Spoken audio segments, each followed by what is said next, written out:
New Energy from Hamburg. Perspektiven, Projekte und Persönlichkeiten. Wir sprechen mit den Menschen hinter der Energiewende. Japan, a rising star for offshore wind. In the far eastern countries, several auctions already took place. The German developer RWE won a lease. We are very much looking forward to our guest of today, Jens Orfelt, in our 37th edition of New Energy from Hamburg. He will talk about business opportunities in Japan. I'm Astrid and responsible for marketing and international relations at Renewable Energy Hamburg. We are a business network for renewable energy companies in the metropolitan region here in Hamburg in northern Germany. We're happy today to be in our new studio. I have to say that's a surprise and it's a new development for us. And I think we're getting more professional. So back to our edition on offshore wind. How important is it to be familiar with Japanese business culture? And what is the wind potential on the shores of Japan? Jens will explain all of this in this edition. A very warm welcome to the Danish guy who studied law at the University of Groningen and is working for a German company in Japan. Very welcome, Jens. Are you here? Thank you. And to start and to get a bit warmer with the topic, I always ask some short questions in the beginning, which are not planned, so you're not prepared. Energy transition has always been fascinating for me because it's a chance to have a purpose in your professional life. It's a chance to get up every morning and try to lead the world just a little bit better than what we got from our folks. Brilliant. That's a good answer. And diversity is always a very good asset for a company because many different minds think differently and get to better results. So as you said, I'm from Denmark and I've got kids, 3 of them, not so small anymore, but they were smaller. And there's a really, really strong, powerful sort of Danish national TV that broadcasts fantastic television for kids. And then they have this, I can't sing it because I don't sing very well and it wouldn't make sense because it's in Danish, but they have this wonderful song about how more minds think alike and how different views get to better results. And I think we could learn about that. That sounds pretty nice, and I would be curious to hear you singing, but maybe do it another time. Some other time. Would be something new for our podcast. I very much like working in Japan because I think that's the same, really. That's it's a privilege to be a guest in a country that is so connected to its roots and that is so confident in its own legacy and history. And it's a very welcomed opportunity to be a minority and to be part of a diversity equation with that perspective. And did you learn some Japanese? Like, do you talk in Japanese like during the day, or how does it work? はい、ちょっとでも日本語はちょっと難しいですね。Oh wow, that sounds perfect. Great. I just say yes. I learned a little, but Japan is very hard. Japanese is very hard. Okay. So we move on to offshore wind. I already told the public that the Japanese government organized some auctions on offshore wind. Maybe you can explain the audience how it works in Japan with the auctions. Yeah, so I'd be happy to. Maybe starting at a slightly different place on saying why is Japan interested in having offshore at all? Because I think that puts not only context into what Japan have done so far, but also very much in context in relation to where Japan is going. And in the current market environment where we see auctions failing even in established markets like the UK and the most latest in Denmark, I think it's very important to sort of understand and appreciate what the backdrop is. And Japan is a large economy. It has a very strong industrial base in the automotive industry, but also in the technic industry and others. And at the same time, it's a large economy. It's although the population is shrinking, it's still 120 some million country. And they have, for the past many years, been very reliant on imported fossil fuels. They have a certain amount of hydro, and they have some nuclear power plants, but a lot were shut down after Fukushima incident some years ago, meaning that they have an extremely high dependency on imported fossil fuels, up until high 80s in percentages. And they don't have any natural resources that they can deploy from the ground. There's no gas, there's no oil, there's no uranium in the mountains. So in order to achieve not only decarbonization that will allow them to be a relevant player for their export industries, who will need to meet consumer demands in markets like the one you're in Europe, etc., they need to diversify and they need to decarbonize their economy and their supply chains. But it's also, in this part of the world, very much a matter of energy security and energy independence.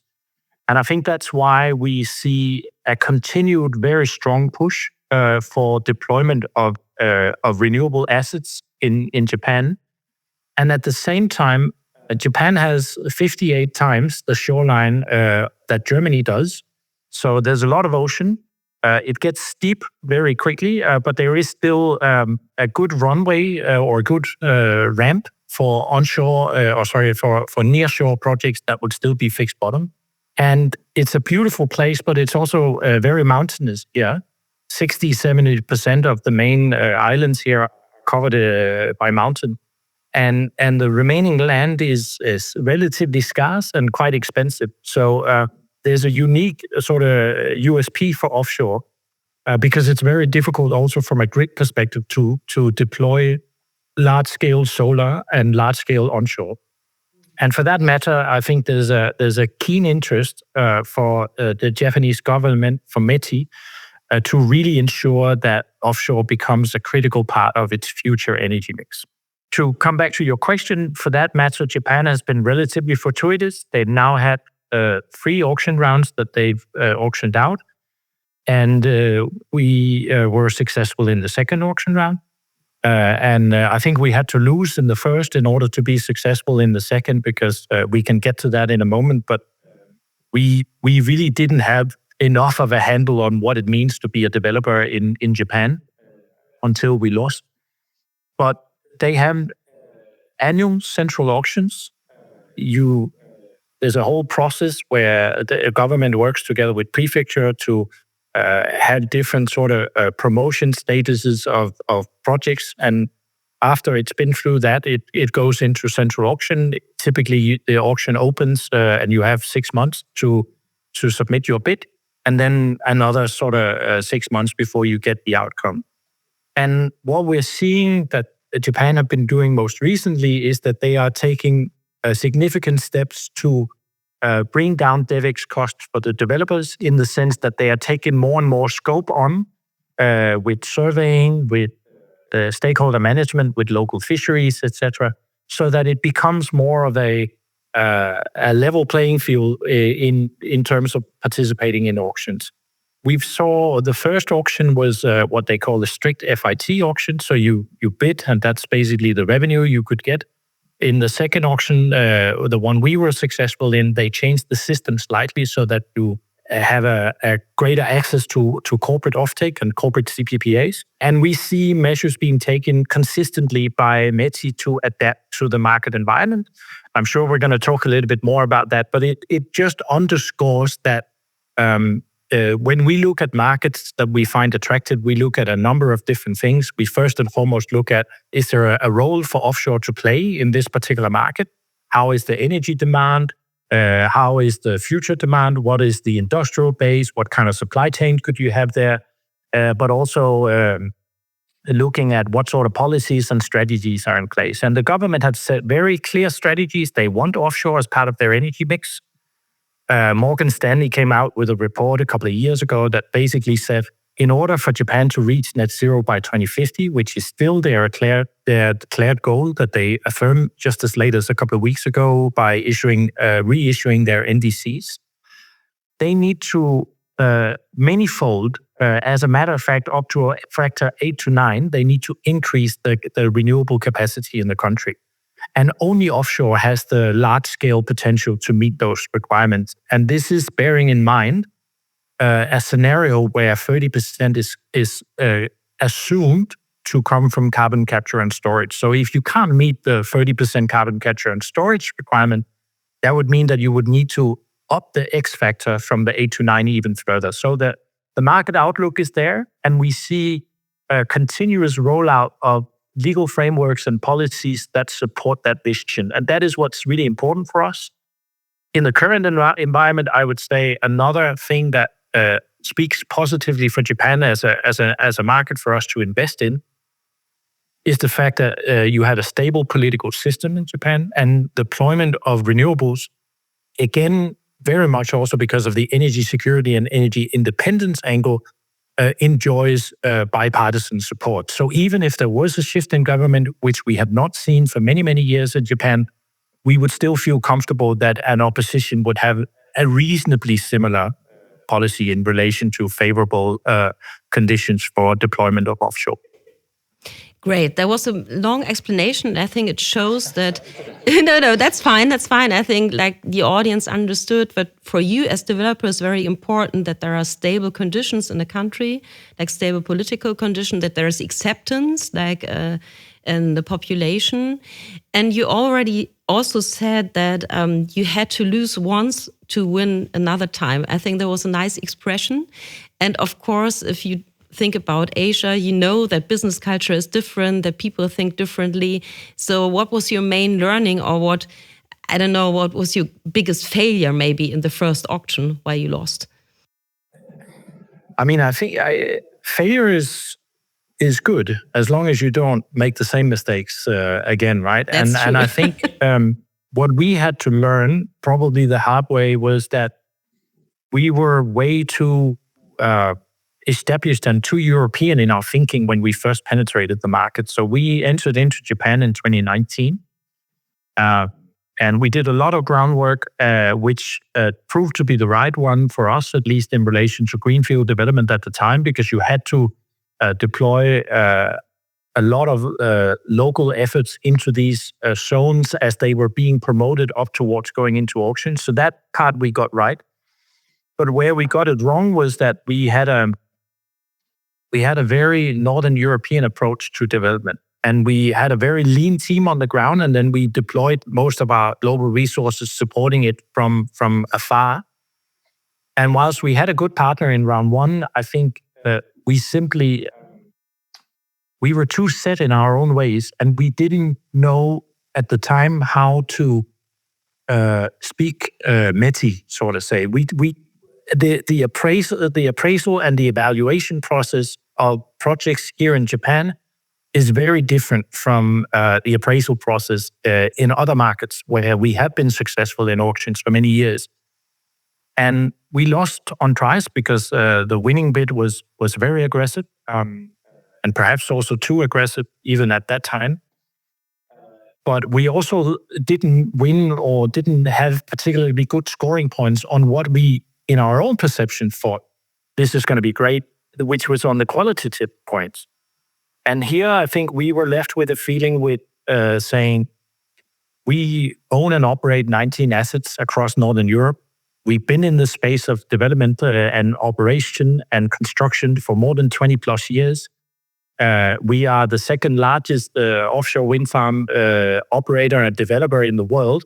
How can it be that we get such a bad scoring? And it really hit us hard on our self-esteem and our self-understanding. And after that, we sat down. We looked at every single stone we could turn, from our partnering composition to the way we did bid writing to the number of people we had in the office, the level of diversity that came into decision-making, everything. And we went back to our board and we said, we can do three things. We can either try and buy a local outfit and get the local pedigree. We can invest quite heavily in building up a local team that has the requirements that are needed to be successful as a player, forge also the right partnerships that we think where we were lacking, or we can leave the market and say that was it. And I think 3.5 years ago was it was a little bit more optimistic times than it is now. So the board at the time, I give them a lot of praise, said, go with option number 2. build up a team and then see where you come back and show us that was the right decision with the result of round 2. So we did that from in between round 1 and round 2, and we really spent a lot of effort growing the team from 5-6 people on the ground to now being close to 100. And it made a massive difference. I think by the time we submitted the bid, we were roughly 50-60 people in the region who were also supported by other activities in Taiwan and Korea, where we were building up our teams at the same time. And that proved, in combination with very strong partnerships, to be the right and winning formula. And all of a sudden, we went from having almost a worst scoring to the best scoring out of the auction round. And that was maybe the biggest part of the win for us, apart from, of course, winning. But that we, through those investments and time spent, had a better handle on what does it take to be successful in a market like Japan. Okay, great. You already said you want to focus more on Asia. You mentioned Taiwan and South Korea. So what are your plans there? Maybe explain a little bit about that. Subsequently, we also took a decision to actually exit Taiwan as a development market for us. And we did that for various different reasons. I think in reality, we were probably a little bit late to the market. And what we saw was, one, a challenging regulatory framework because of a very stringent local content requirements that made it difficult to provide options where there was harmony between the levelized cost of electricity and the offtake you could ultimately get. And secondly, we saw that some of our peers in the market had an advantage over us from having been successful in projects already. So we knew that going head to head with them, they would have synergy options that they could deploy that we would not. And for that, and also we had some concerns about the wider sort of outlook for the market in relation to certain risks, but also in relation to power consumption needs, etc. We also saw some insurance concerns about a few different topics. And we said we want to focus laser sharp on the markets that we're in Asia because we want to be a trusted partner of governments in the markets where we operate. And we had the lesson learned from Japan that requires for us to be the operate developer that we are. We said we need to be invested pretty heavily in those markets. And that's why we said we would rather go all in on a few markets than to be scattered over a number of markets. So we took at the time a very difficult decision to discontinue development activities in Taiwan and also in India, where we were actually very advanced in a partnership with Tata to develop projects in India. But we did that also to make sure that we could focus on those markets that we then maintain. So our core markets now are Japan and Korea, and we are also in Australia, where we were successful last year in a seabed lease. Australia is almost, if you look at it from, let's say, market outlook, at the strong determination. There is Australia have done many things right. They've auctioned out big and bold, but we still need to see, let's say, a regulatory framework in terms of auction guidelines, and we need to see what the state of Victoria is thinking in relation to revenues and what sort of subsidies and support mechanisms will be put in place. There's a federal election that's going to take place no later than May, so I would say Australia is kind of watch this space in many ways. But it was very positive to see that we now have 12 proponents scattered over, I think, 25 gigawatts. And of course, so far the Victorian government have said they are committed towards 9. So it's very competitive. But what I take as a comfort is that all the tier 1 developers were attracted to Australia as a market, and many of them were successful. So all the right players are there to make that industry happen, provided that there's the needed governmental support to say, yes, we want offshore as part of our energy mix.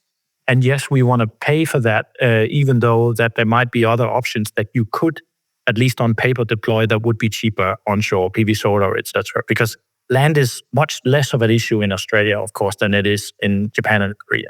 That's right. It's a pretty vast country. So we are already talking about another rising star, I think, apart from Japan and Korea.